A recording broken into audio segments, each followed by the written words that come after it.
That is the फंडा of life. Success उन्हीं को मिलता है जो इस स्ट्रगल वाले मोमेंट से आगे निकलने की सोचता है। जब भी आपको लगे कि आपके सिर पे बहुत मुसीबत है, जब भी आपको लगे कि आप हर तरह से गिर चुके हैं, जब भी आपको लगे कि आपके पास कोई ऑप्शन नहीं है, तब एक चीज आप अपने दिमाग में लाइएगा कि यही मोमेंट है जहां से आपकी तकदीर बदलने वाली है।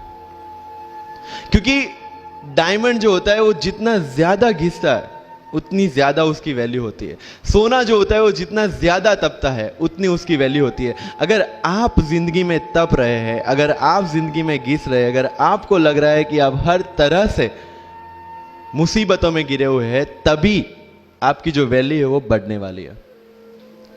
और यही मेरा एटीट्यूड रहा है। लोग बोलते हैं कि तुम्हारी फाइनेंशियल कंडीशन ठीक नहीं थी, पापा इलेक्ट्रिशियन थे, मम्मी हाउसवाइफ थी, डायमंड के कारखाने में काम करती थी, उसके बाद उन्होंने मैरिज में रोटियां बनाने का काम किया और उस तरह से मैं पढ़ा। लेकिन जब मुझे पूछा जाता है कि ऐसी कौन सी चीज है आपकी लाइफ में जो आप बदलना चाहते हो, एंड आई सेड नथिंग। क्योंकि अगर वो चीजें नहीं होती मेरी लाइफ में तो शायद आज आपके सामने मैं नहीं होता। तो अगर लाइफ में प्रॉब्लम्स है, अगर लाइफ में स्ट्रगल है, जैसे सर ने बताया struggle is a part of life, and I strongly believe in that. क्योंकि अगर हम दिल्ली में थे, मेरे दोस्त के साथ में निकला बाहर घूमने, तो बोलता है यार ऐसी लाइफ चाहिए, कोई मगजमारी नहीं, आराम से बैठते पूरे दिन एसी वाले कमरे में, बहुत सारे पैसे है और कोई टेंशन नहीं, ऐसी लाइफ चाहिए मुझे।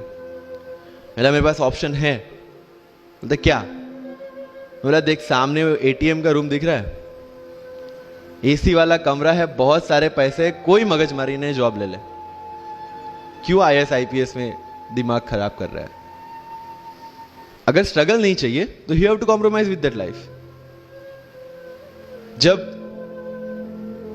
भारत वर्ष का सपना चंद्रगुप्त ने देखा, चाणक्य ने देखा, और उस भारत वर्ष को बनाने के लिए जब ये संघर्ष जारी था, और तब नंद के राजा धनानंद की डॉटर दुर्धरा से चंद्रगुप्त को प्यार हो जाता है, और जब चाणक्य उनको बोलते हैं कि नहीं तुम्हें उससे दूर रहना है, और तब चंद्रगुप्त बोलता है आचार्य कभी कभी सोचता हूं कि जिंदगी में या ये भारत के सम्राट बनने के लिए इतना त्याग, इतना बलिदान ना देना होता तो।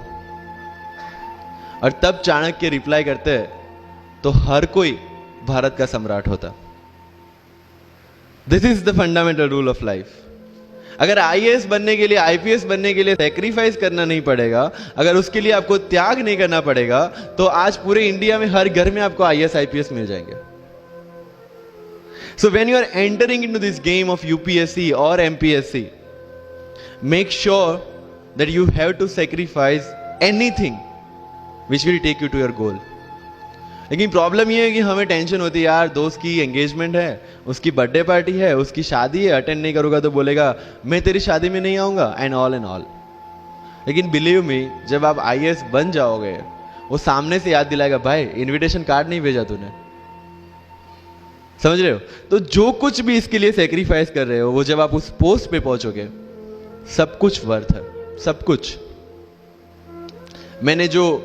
मेरा इंटरव्यू था यूपीएससी का, मुझे एग्जैक्ट डेट याद है, 23 मार्च को मेरा इंटरव्यू था। 20 फरवरी को मुझे हॉस्पिटल में एडमिट किया गया क्योंकि मुझे इन्फेक्शन हो गया था बॉडी में, एंड बहुत हाई फीवर था, तो आईवी के अलावा कोई ऑप्शन नहीं था। 1 मार्च को ठीक होके मैंने सोचा चलो दिल्ली निकलते हैं। 2 मार्च को मैं दिल्ली पहुंचा। 3 मार्च को वापस से टॉन्सिलाइटिस का अटैक होने की वजह से फ्लाइट लेके वापस से पालनपुर, अहमदाबाद, अगेन हॉस्पिटलाइजेशन। 15 मार्च को I got relieved from the hospital। 16 मार्च को मैं दिल्ली पहुंचा, और 23 मार्च को I gave my UPSC interview. तो 1 महीने का हॉस्पिटलाइजेशन।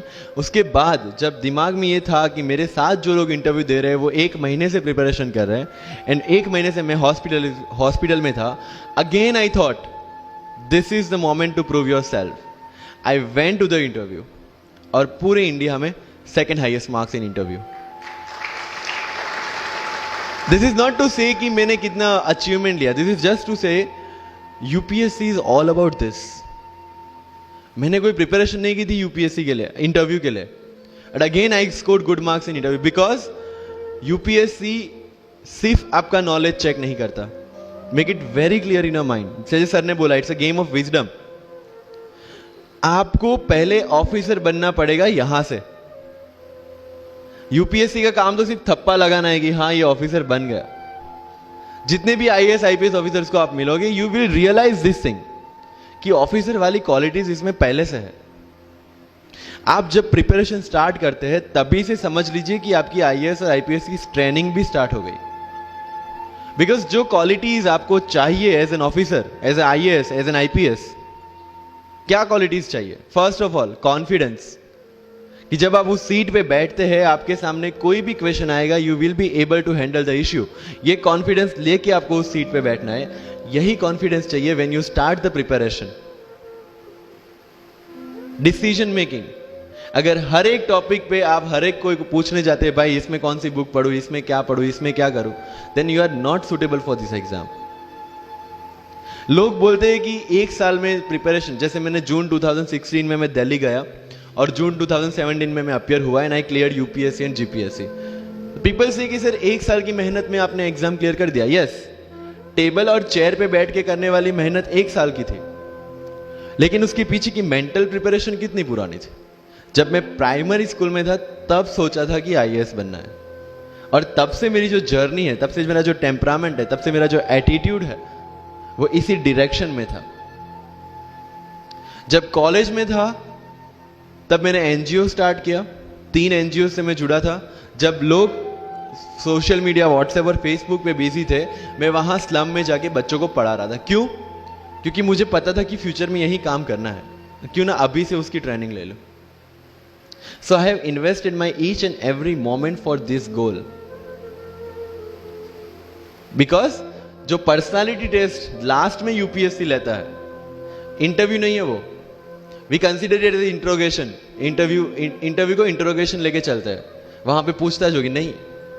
अगर यूपीएससी के इंटरव्यू में 10 में से 9 क्वेश्चन के आंसर भी आप सॉरी सर और sorry ma'am, I don't know कह के देते हैं, उसका कोई इंपैक्ट नहीं पड़ता। इंपैक्ट पड़ता है वो 9 क्वेश्चन न आने का प्रेशर आप कैसे हैंडल करते हैं। आपके पसीने छूट जाते हैं या आप वही टेम्परामेंट के साथ इंटरव्यू कंटिन्यू करते हैं। मार्क्स उस चीज के, मार्क्स है आपकी सोच के। एक ऑफिसर के तौर पे जब आपको आईएएस या आईपीएस की सीट पे बिठाया जाएगा, how will you treat the citizens of this nation? What will be your attitude to each and every person who is going to come and meet you? These things are being tested during UPSC interview. और इस सारी journey में अगर सबसे important कोई चीज है तो that is your learning attitude, और not for UPSC, for life even. आप हमारे पैड व्हाट्सएप ग्रुप को ज्वाइन कर सकते हैं। ये व्हाट्सएप ग्रुप का डेमो है, इसमें एनसीईआरटी का नोट्स डाला गया है, जो 2024 का मैं नोट्स का डेमो आपको दिखा रहा हूँ। ये नोट्स देखिए ओपन हो रहा है, ये देखिए नोट्स कितना अच्छा बना हुआ है। आप इसका प्रिंट आउट निकलवा करके अच्छा से पढ़ाई कर सकते हैं। ये एनसीईआरटी का नोट्स का डेमो है। आप हमारे पैड ग्रुप को ज्वाइन कीजिए, यहाँ पे आपको नोट्स मिलेगा, फिर से पेपर का कटिंग मिलेगा जो इंपॉर्टेंट रहेगा, आर्टिकल वगैरह नई पेपर मिलेगा। और इसमें देखिए 1 लाख जीएस का ई बुक डाला गया है। ये देखिए 1 लाख इसमें पॉलिटी का जीएस है, देख रहे हैं यहाँ पे।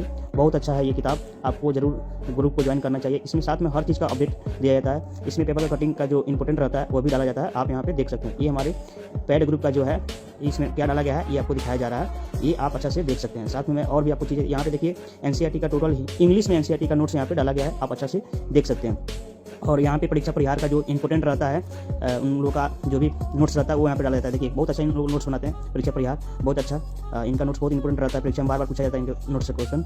आप यहाँ पे अनअकैडमी का भी डाला जाता है, यहाँ पे आपको पीडब्ल्यू का भी डाला जाता है, विजन आईएएस का, हर कोचिंग का यहाँ पे नोट्स आपको डाला जाता है। आप हमारे ग्रुप को ज्वाइन कीजिए और पढ़ाई को बेहतर बनाइए। Thank you for everyone.